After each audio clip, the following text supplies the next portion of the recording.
Assalamualaikum warahmatullahi wabarakatuh. Nama saya Ruli Jasti, NIM 19 14 20 152, kelas Perbankan Syariah D semester 3. Video ini dibuat untuk memenuhi tugas ulangan tengah semester mata kuliah Bank dan Lembaga Keuangan Syariah. Soal yang pertama yaitu jelaskan mengenai dampak buruk dari penggunaan riba dan masyir pada perekonomian.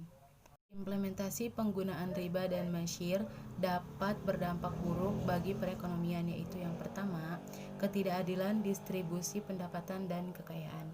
Prinsip riba yang memberikan hasil tetap kepada pemodal dan hasil tidak tetap kepada pengusaha jelaslah tidak adil dan mematikan motivasi pengusaha, karena distribusi pendapatan dalam sistem riba tidak didasarkan atas besar kecilnya kontribusi yang disumbangkan ataupun berbagi risiko. Yang kedua yaitu potensi eksploitasi terhadap orang-orang yang lemah dan keuntungan lebih berpihak kepada orang-orang kaya. Yang ketiga yaitu alokasi sumber daya ekonomi tidak efisien. Prinsip dan sistem bunga membawa kecenderungan alokasi dana tidak didasarkan atas prospek profitabilitas usaha, melainkan lebih pada dasar kemampuan pengembalian pinjaman dan nilai jaminan. Dan yang terakhir yaitu terhambatnya investasi. Jadi ini akan menurunkan minat berinvestasi. Jadi para investor itu memperhitungkan harga pinjaman dan bunga bank. Soal yang kedua yaitu jelaskan fungsi dari DPS Bank Syariah dan sebutkan fatwa DSN terkait tabungan serta jelaskan apa saja akad yang digunakannya pada produk Bank Syariah. Baik, tugas dan tanggung jawab Dewan Pengawas Syariah yaitu yang pertama, memberikan nasihat dan saran kepada direksi serta mengawasi kegiatan bank agar sesuai dengan prinsip syariah. Yang kedua yaitu menilai dan memastikan pemenuhan prinsip syariah serta pedoman operasional dan produk yang dikeluarkan bank. Yang ketiga yaitu mengawasi proses pengembangan produk baru pada bank. Selanjutnya yaitu Fatwa Dewan Syariah Nasional nomor 02/DSN strip MUI _4/2000 menetapkan tentang tabungan. Yang pertama, tabungan ada dua jenis. Yang kesatu, tabungan yang tidak dibenarkan secara syariah, yaitu tabungan yang berdasarkan perhitungan bunga. Yang kedua, tabungan yang dibenarkan, yaitu tabungan yang berdasarkan prinsip mudharabah dan wadiah. Yang kedua yaitu ketentuan umum tabungan berdasarkan mudharabah. Yang pertama, dalam transaksi ini nasabah bertindak sebagai saibul mal atau pemilik dana, dan bank bertindak sebagai mudorib atau pengelola dana. Yang kedua, dalam kapasitasnya sebagai mudorib, bank dapat melakukan berbagai macam usaha yang tidak bertentangan dengan prinsip syariah dan mengembangkannya, termasuk di dalamnya mudharabah dengan pihak lain. Yang ketiga yaitu modal harus dinyatakan dengan jumlahnya dalam bentuk tunai dan bukan piutang.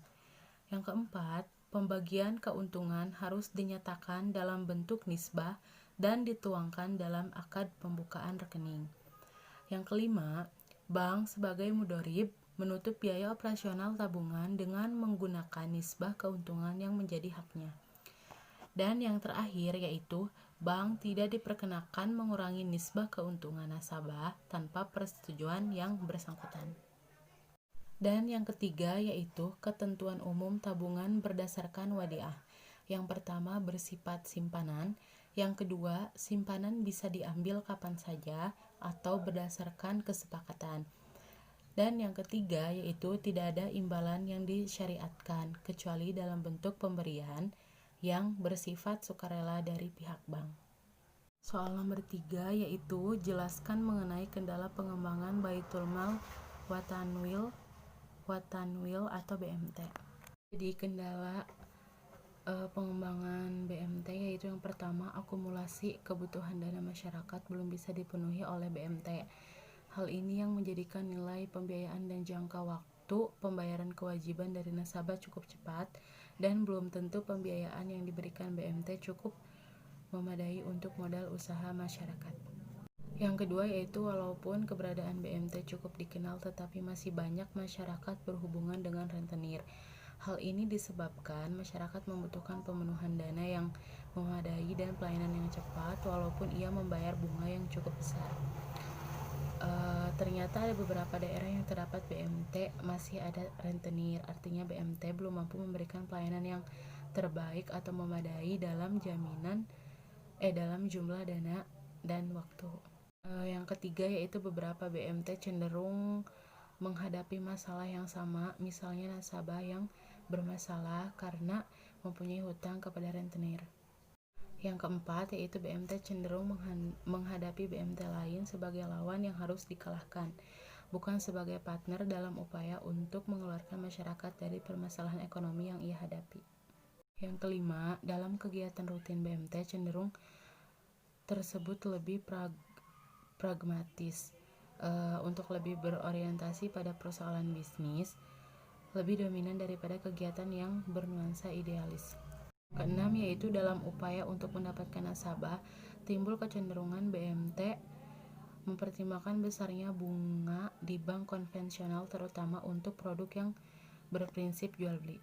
Yang ketujuh yaitu BMT lebih cenderung menjadi baitul tanwil daripada baitul mal, di mana lebih banyak penghimpunan dana yang digunakan untuk bisnis daripada untuk mengelola zakat, infak, atau sedekah.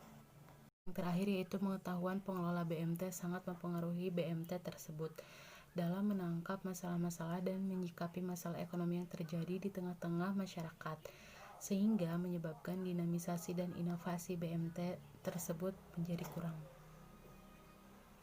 Soal yang terakhir yaitu, apa perbedaan asuransi konvensional dengan asuransi syariah? Jadi, dalam asuransi konvensional itu nasabah dan perusahaan asuransi menggunakan akad jual beli.